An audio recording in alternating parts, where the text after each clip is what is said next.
Today I'm going to be making this combat music track in FMOD. I've already got a lot of my different pieces bounced out. My goal today is to put them in FMOD and to have variation. That's kind of my number one guiding light for this. There's different instruments that are playing sometimes. There are different intensity levels.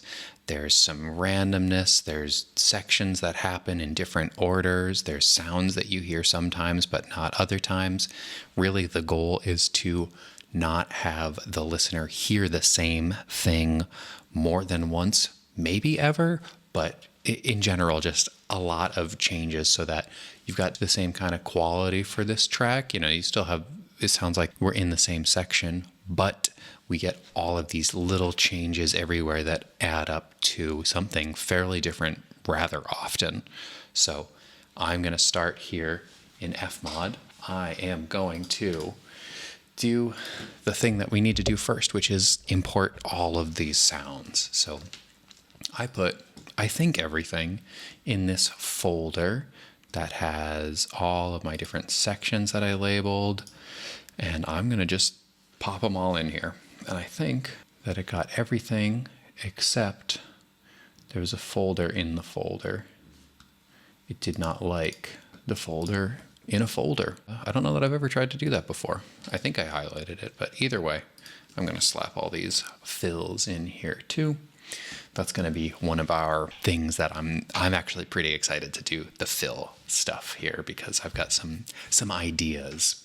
Let's just build this thing out real quick. I want a new event, just a timeline, regular old thing. I need some audio tracks though, kind of quite a few here.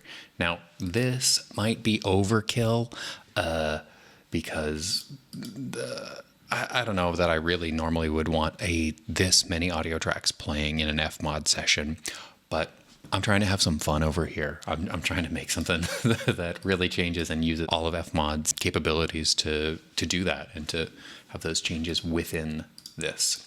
So first off, I'm going to start with my stingers. So this is already one of the variation things that I want to do, is create a multi-instrument and put both of my sort of combat starting stingers in there so that I suppose I should be able to listen to this. So that depending on when you hear either the first one or the second one. I might make some more if I get sick of those, but for right now, that'll be good. I have this on shuffle down here for my multi-instrument. I think almost everything for my multi-instruments in this are going to be on shuffle so that you play one and then the next time it plays the other. Basically, it's always swapping back and forth. You're never going to hear the same thing twice in a row. I like that for this. For other things, maybe we'll do something different, but let's stick with that for right now. I'm labeling my tracks. My track here is going to be this low strings part, this churning ostinato sort of figure. 1, 2, 3, 4, 5, 6, 7, 8, not 9 measures, just 8, please and thank you. So I have low strings and I have this other version of low strings. So this is the first one. Sounds like this. This is kind of the main one. Now, what I would like to do here is have this kind of main version that I like the most. Let's do 80% of the time down here in my multi-instrument. I want to hear that 4 out of 5 times, math, that I click play. And then 1 out of 5, I get this pizzicato, this Bartok pizzicato. Change it up a little bit. Similar note choice, it's up an octave, but sonically fairly different. So this is my low strings. I'm going to keep all my string stuff together. All right, I'm going to add another multi-instrument. I didn't expect all the multis to be at the beginning like this, but I'm okay with it. I've forgotten to do something crucial. Silly, silly me. I need my tempo. I feel like this is always how I end up doing this. This is like the tempo doesn't happen until it's too late. It's not too late. I want to hit this asynchronous button on my stingers so that when I get to the end here, I still hear the end of the loop. If I don't hit the asynchronous button, you hear that really rough clip at the end. No bueno. I actually think I wanted to do something different here.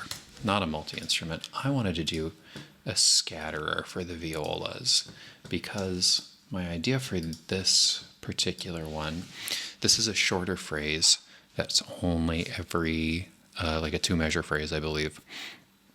So I want to put it in here. I want this to be synced to tempo every half note, I believe is what I want for this. Yeah, so this can trigger at any of the half note intervals. I'm going to try it like 30%, see how I like that. And spawn total, this is all good. This has gotten me in trouble before. I need this min max scatter distance to 0, or else it's going to do weird stuff to my panning and volume. I don't really want that. For right now, let's turn the spawn rate up so I can hear it. The trigger. Okay. I'm hearing it a ton, way more than I would want. Okay, so let's do spawn rate to 25%, something like that. Look in here. Now, this one's way quiet, and this one's kind of loud. I'm going to do a little adjustment in those audio files and move on. I want this violin high here. Just some really brittle high chords. Cool, okay. Here my viola's doing their thing. I have an inkling that this is too often. I'm going to turn this down for the viola scatterer. All right, I want a multi-instrument here for this glissando version of the violins and this psycho version of the violins. This other one has a 1-measure pickup, it looks like, so I'm going to put that in its own track. Gliss. I don't want the gliss to be happening all the time. Nor do I really want this violin melody to be happening all the time. I do want it to shuffle between both of those, but let's trigger this every, 75% of the time. That'll happen, let's say. This, I'm kind of eyeballing a lot of this and going with it, seeing what sounds right. If I hear something too much, I'll dial it back, but that's kind of the fun of this, is just looping some things and seeing how they sound. This violin glissando, I want to hear this. I might change this with the intensity layer. So let's do 50% for now, and then maybe I'll do the intensity layer too. Okay, let's do the brass now. I want to do my low brass. That's just its own thing. Nothing fancy there. Now my horn melody for, do we have any more brass trombone rips? Yes, we have trombone. We have trumpet stabs and swells. Oops, not a single instrument. I want to add a multi-instrument for the trombone stabs and swells. I could do a scatterer to have them be playing at possibly different times, but let's just try this for now. If I hear it getting to be too repetitive, maybe I'll change that. Okay, so I wanted to do another multi-instrument for the percussion. Helps if I click in the right place and end in the right place. The low percussion track. This one. We've got 2 different versions, some different rhythms here. Let's take a listen to what's going on here. Low perc. Okay, so we're hearing almost everything right now.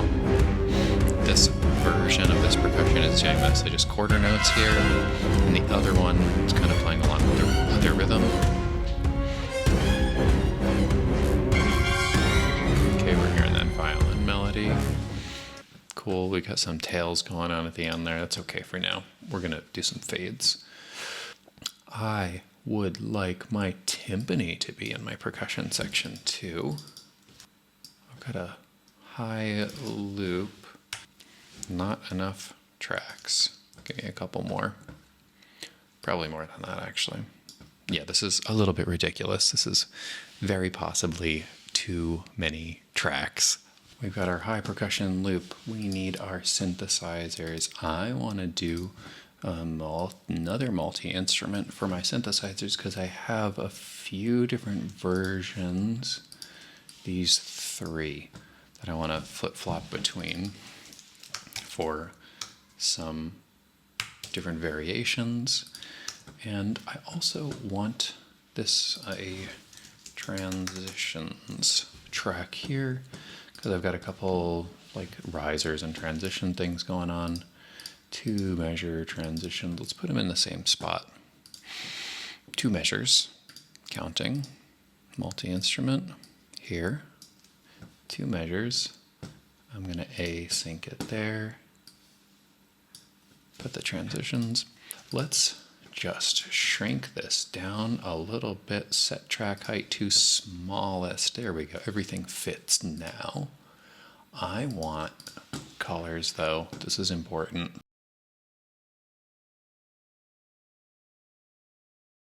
We have got one section here that I'm going to add a little loop region just so I can kind of crank this for a little while. Make sure everything sort of works. I just realized there's a couple things I'm missing. So I want to add another multi-instrument for the choir. I have 2 different versions of this. This is going to be fills.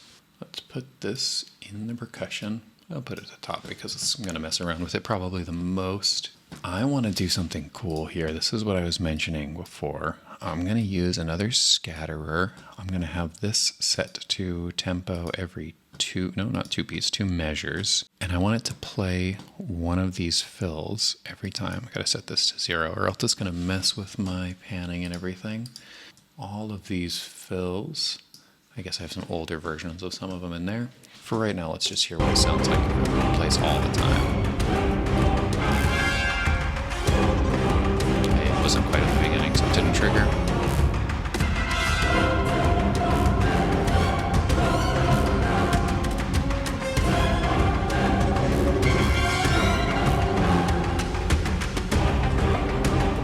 Got a different synth happening now, fun.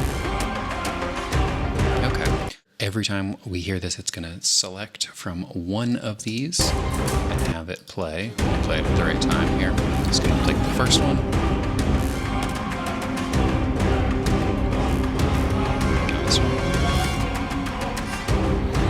So we get this variation sort of every couple measures, at least at the end, we have this little spurt of variation. The other thing that I really want to do with this is have a few different intensity layers. So I'm going to need a parameter. I'd like to label it intensity. What this allows us to do is, depending on maybe the game state, we're going to be able to adjust the volumes of these tracks and their different behaviors based on the intensity that the game is telling FMOD that it's in. Each of these instruments is going to need a volume automation. We are going to need a modulation also, but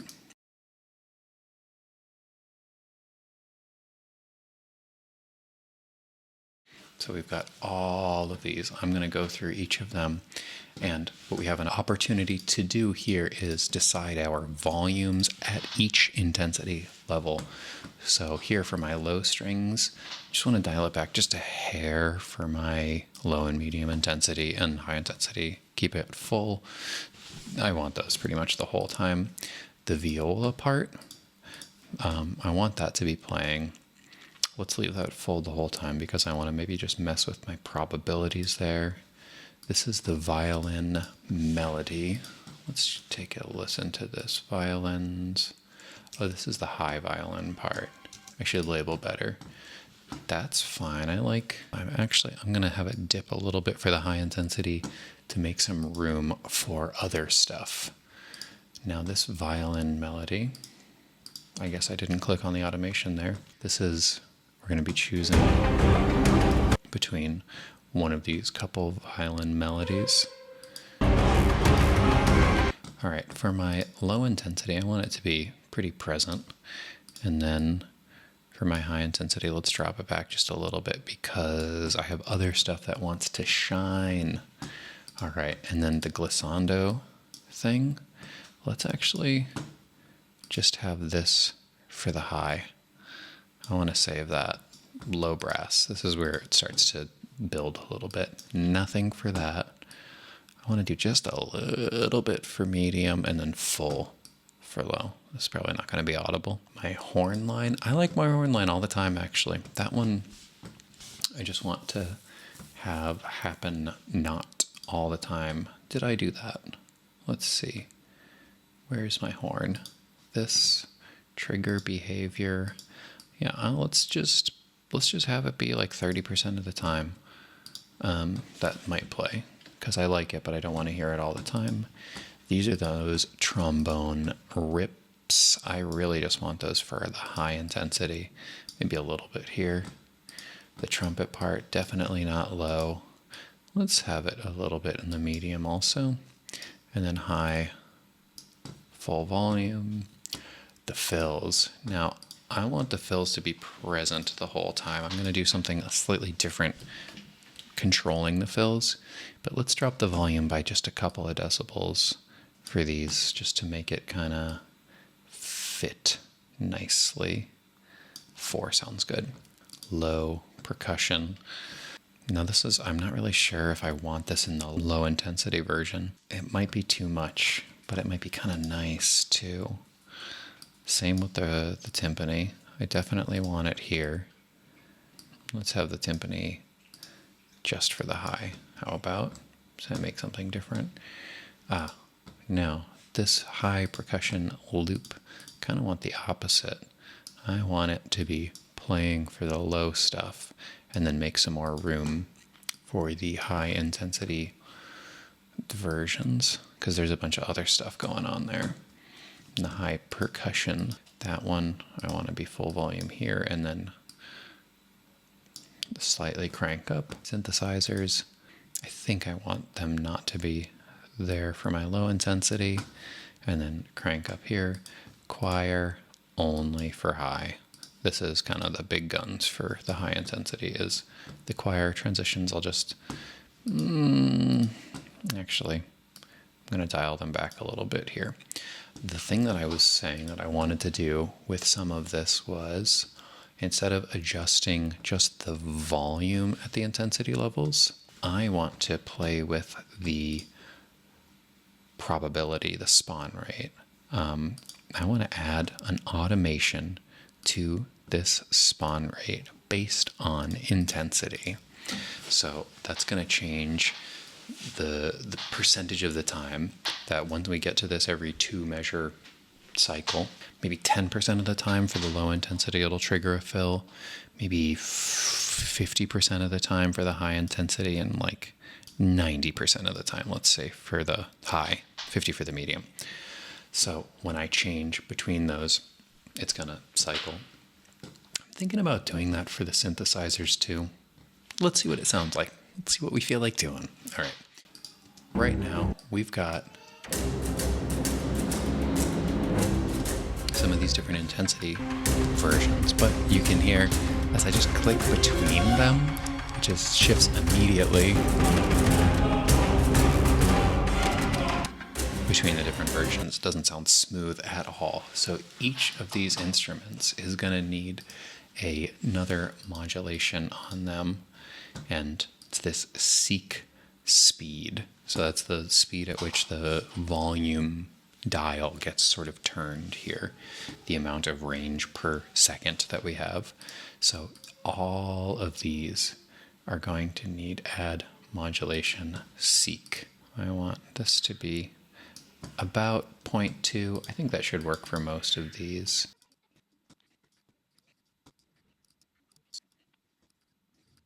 Now when I move from one intensity to the next, should slowly raise the volume of some of those tracks, like this synth is actually a bit loud here. All right. intensity.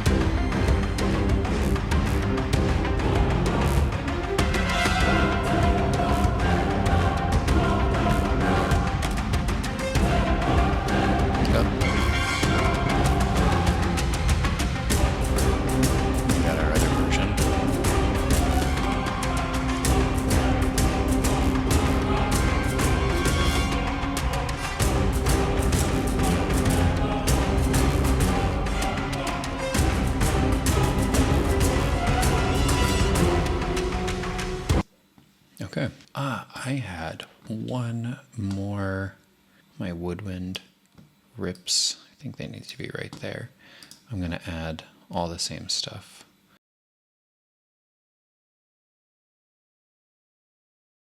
Let's do also the chances. I don't know, 50% chance, so sometimes we'll hear this, but I really just want the woodwinds to play for the high intensity variation here. So there we got them.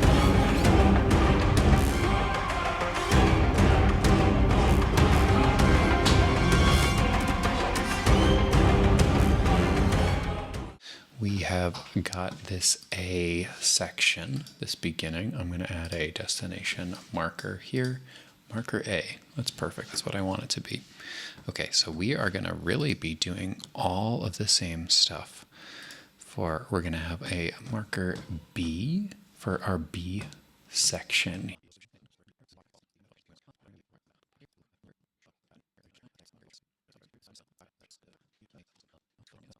I am actually going to just copy my fills and paste them here because I wanted to do the same thing. Might as well. I can mess with it a little bit in this version if I'd like. Let's move this loop to the B section and hear what we've got going on.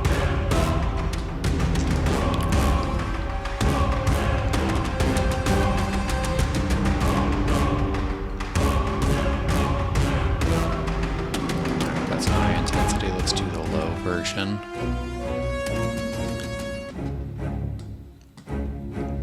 There's a little bit of weirdness that you hear right there.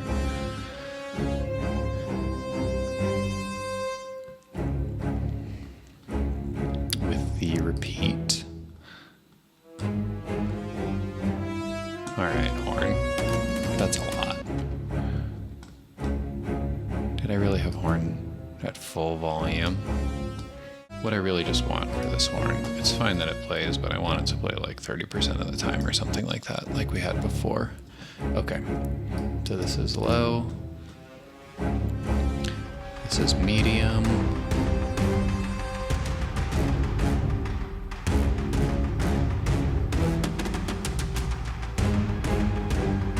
Oh, I've got the synth going on. So my screen recording software decided to freeze.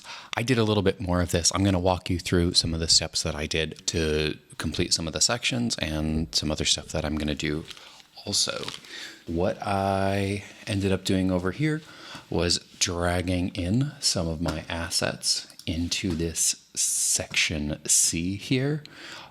This one doesn't have a ton of multi-instruments and scatterers and stuff like that. It's got a couple here. I've got 2 synth parts and I've got 2 choir parts that it can kind of alternate between. And I didn't put the drum fills in here. So here it's going to be fairly similar each time with the exception of the intensity levels.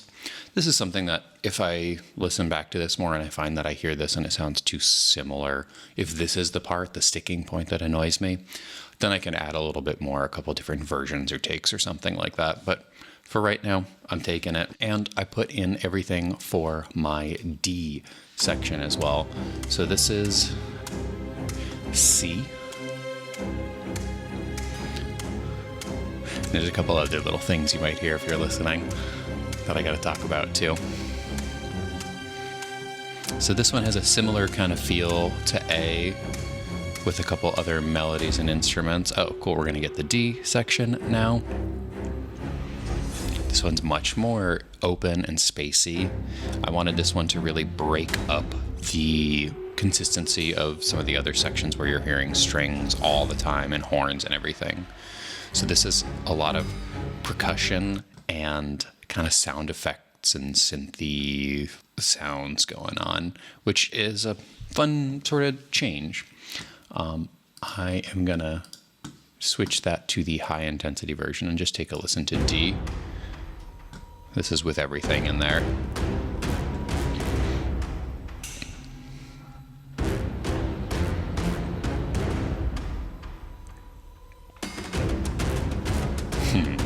That's one of those drum fills.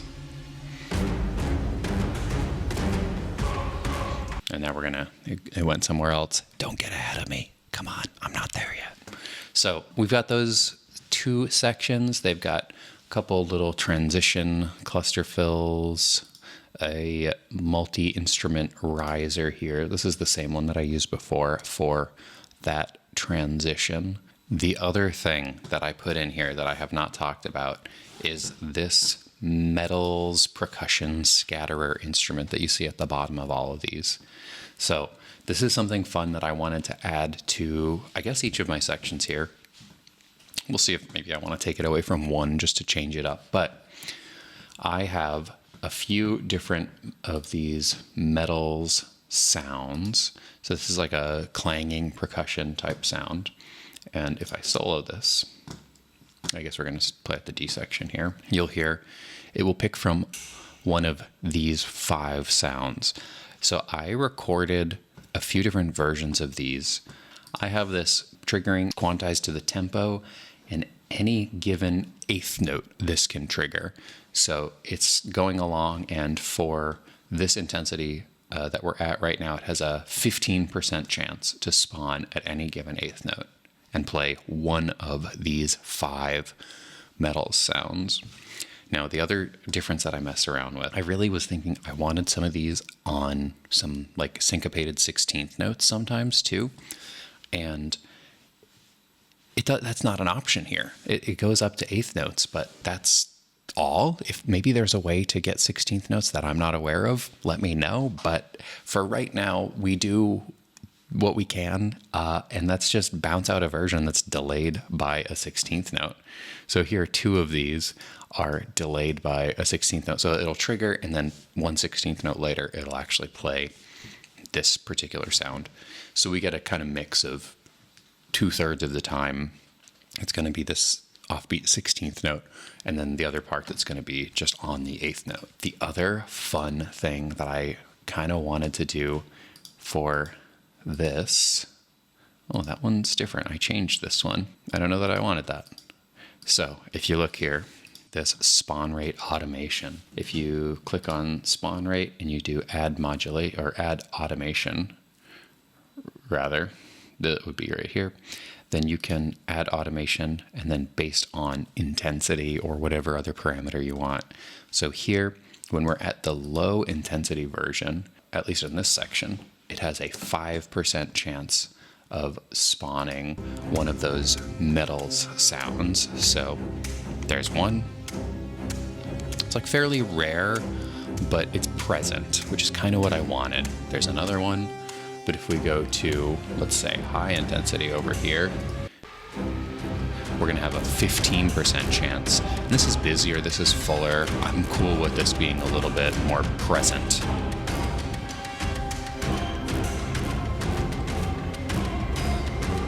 Now, this is kind of one of the things that I wanted for this randomness stochastic elements, to be able to have just some hits that come in and they happen, you recognize the sounds, but it's not in the same place every time. You get this variation that keeps it fresh. I want to check if I did this on purpose, because you see here, for all of these other ones, I've got my spawn rates. Yeah, we've got 5, 10, and 15% for all of these, and then this one's 555.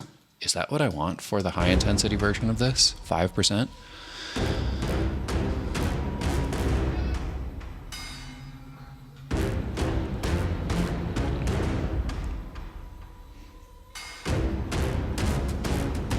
Yeah, I think it is.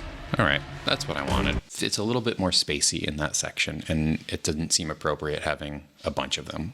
The next thing that I really wanted to try to do with this is to make not only when you're in a section have some variation based on intensity levels or randomness or chance or whatever, but I also wanted to be able to move between sections from any one to any other section, and that always happens. So when you finish section A, it could go to any of the other ones, and the same for all of them.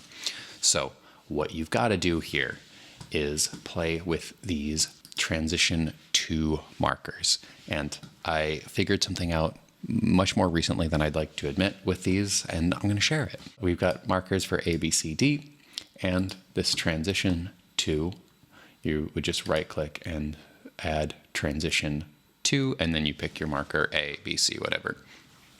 So this one is A. So when it gets here, this is the end of the stinger at the beginning. Let me zoom in a little bit.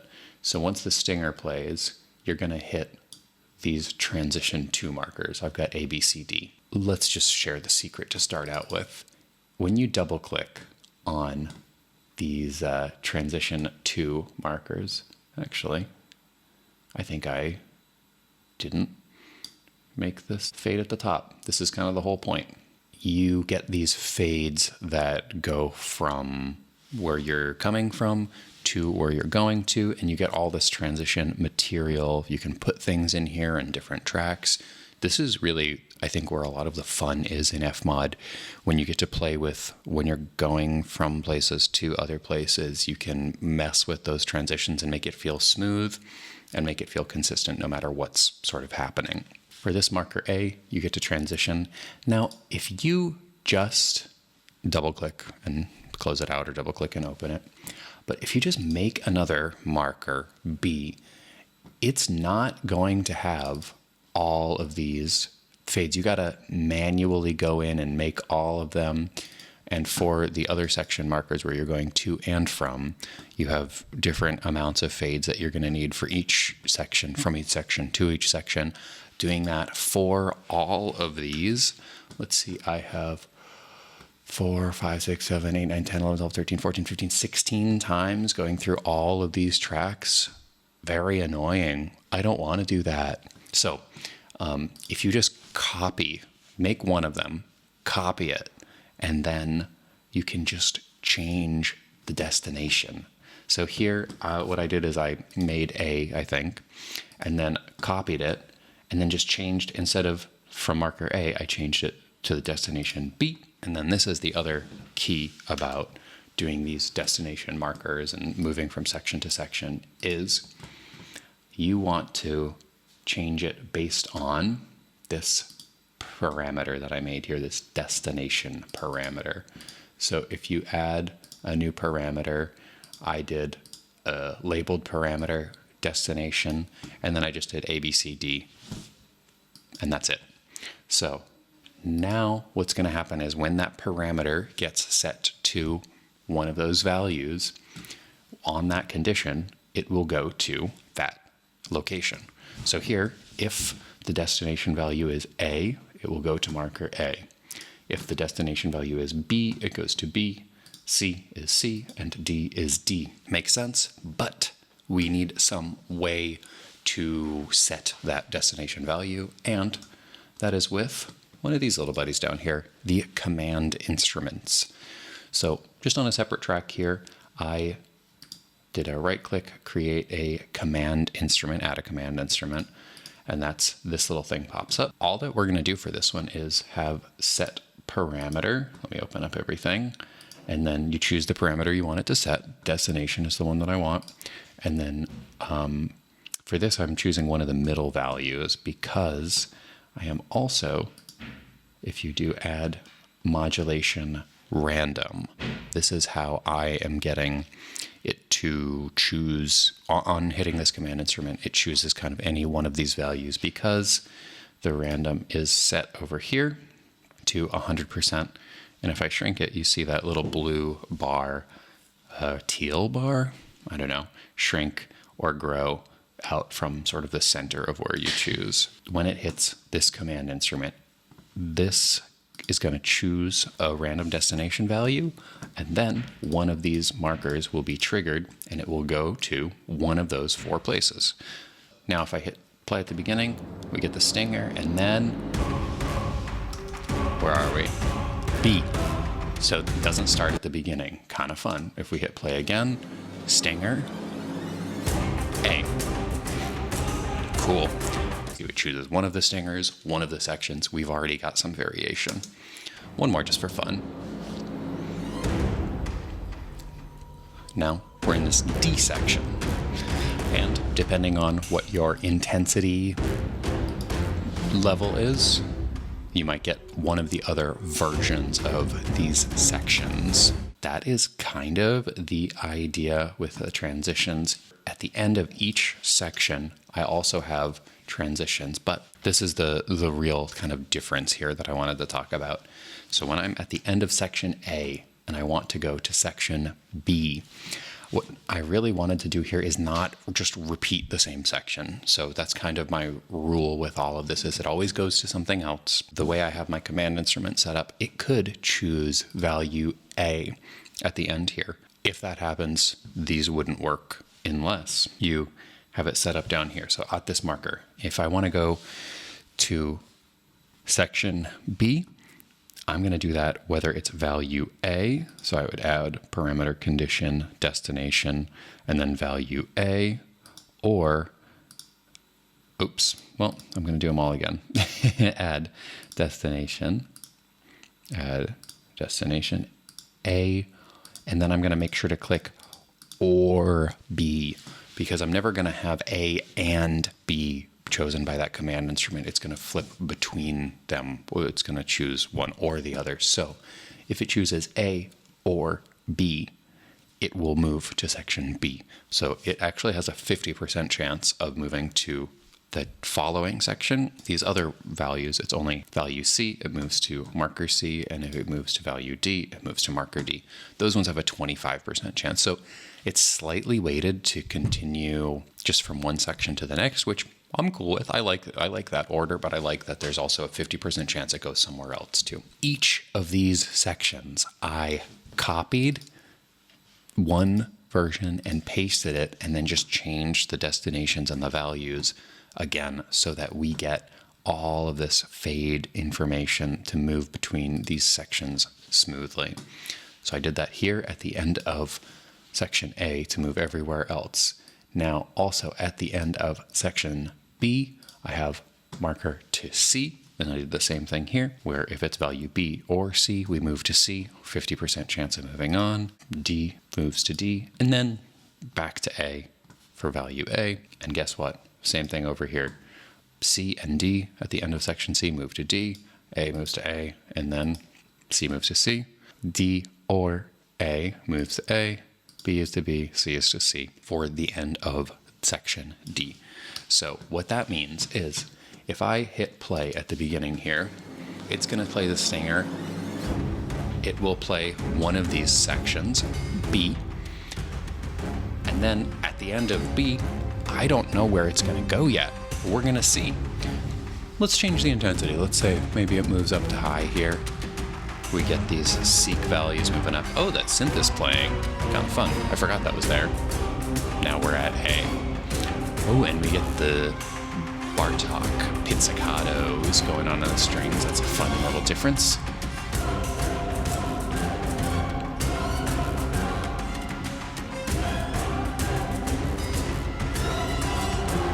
The violins going on.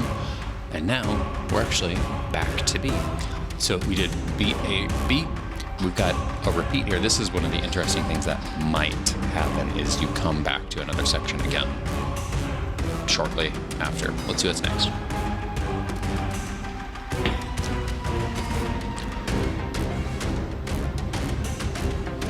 We got C. We got this synth part going on.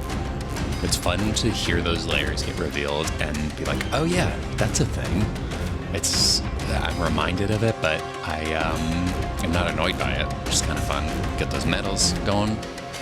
Really, any section can move to any other section, which is kind of one of the really fun parts of this. I had one last thing that I wanted to try to do here is add a transition region. on this whole thing. I want to have this stinger at the end. So when combat is over, we get this that triggers to kind of signify that something happens. So I've got this bells sound that I bounced too many times while it was muted before I realized that it was muted and there was nothing. When I get to the end, we're going to have dong, this bell sound. Cool. I need this transition region to move to end, add condition. So I'm going to need a new parameter here. So add parameter sheet, new parameter. I'm going to label them again. And stinger, just for me. And I only want to have 2 values. Let's remove. So this is either we're in combat or combat is over. Add my condition here, parameter condition, end stinger. So if this gets this condition of this end of combat, it would trigger us to move to this stinger at the end. I'm going to have it set up so that every single quarter note, it's going to check if that condition is met. And when that happens, the next quarter note, the following one, we are going to move to this transition to that end stinger. Let's make a multi-instrument inside of this transition. And I'm going to drag those 2 transition sort of risers. That's a 2 measure transition here. So if I zoom in a little bit, we're going to put the bells, boom, at the end of this 2 measure riser. We're going to make sure to fade out everything. And I'm going to do that for all of these instruments actually.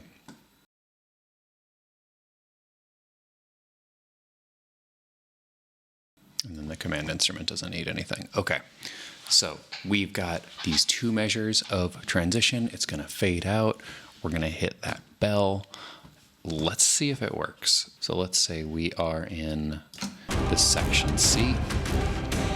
And at some point, I'm going to say combat has ended.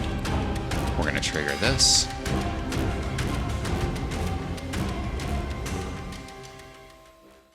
Now that low brass that I had hanging over here, didn't love that.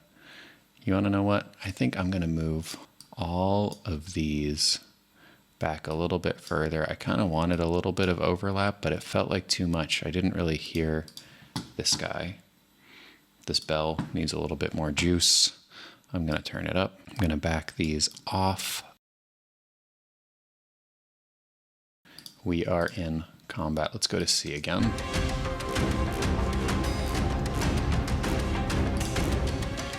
Let's hit end.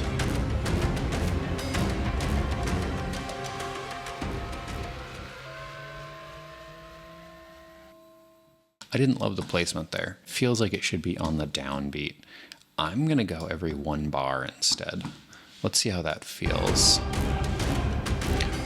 So now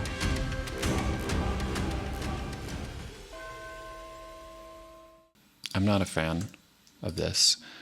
I want to do this little cluster sound instead. This cluster sound down here. This is kind of a 1 measure sound, so let's try this here.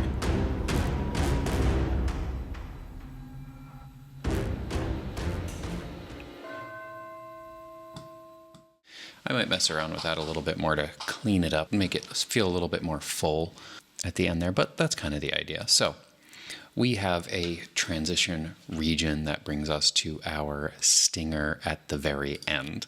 This is kind of the idea that I had for this chance-based, intensity-based, stochastic version of like a combat track where we are not hearing the same thing almost ever. We have all these different sort of dice that are rolling, and depending on which one you get for each of these different sections and instruments and versions and intensity levels, you're going to get this combination of rolls that you probably haven't heard before. And like some of the elements will feel familiar, but the full mix with all of them, especially with some of these instruments that are triggered on any given eighth note, the amount of times you hear that combination on that particular beat is going to be, probably only once ever. There's math, but it's a lot of different versions of this. If I spent a little bit more time on this, I might make a couple different variations for some of the later sections. Over here, C and D have less multi-instruments and scatterer instruments that are doing some of those aleatoric chance-based effects. If I listen to this a little bit more and decide that I've heard the same thing too much, then I'll just add a different version or two to whatever the thing is that I've been hearing a lot of.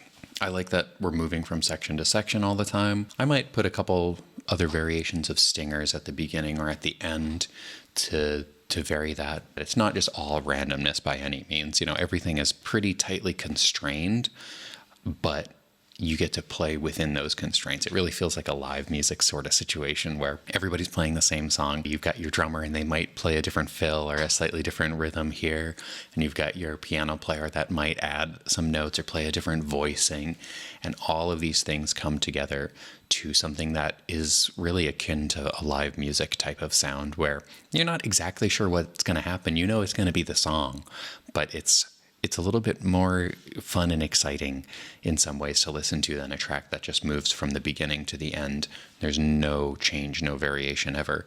That's cool too, but this is fun for game music like this. If you have any ideas from seeing some of this happen of what kinds of things that you're thinking you could do with this, like some other effects to be able to be used with some of these instruments that you can trigger on any beats, or these multiple takes that you can swap between, or these section markers or transitions, let me know if there's anything cool that you would want to do or you're thinking of doing, because I really love just trying to figure out what kinds of things that you can be able to do when you're not thinking just linearly anymore. And this is kind of one of the fun things that has been exciting for me about trying to create some things in a system like this that can move and adapt and change in a way that a normal DAW does not. Thanks for sticking around. Stay tuned for some more game music stuff in the future.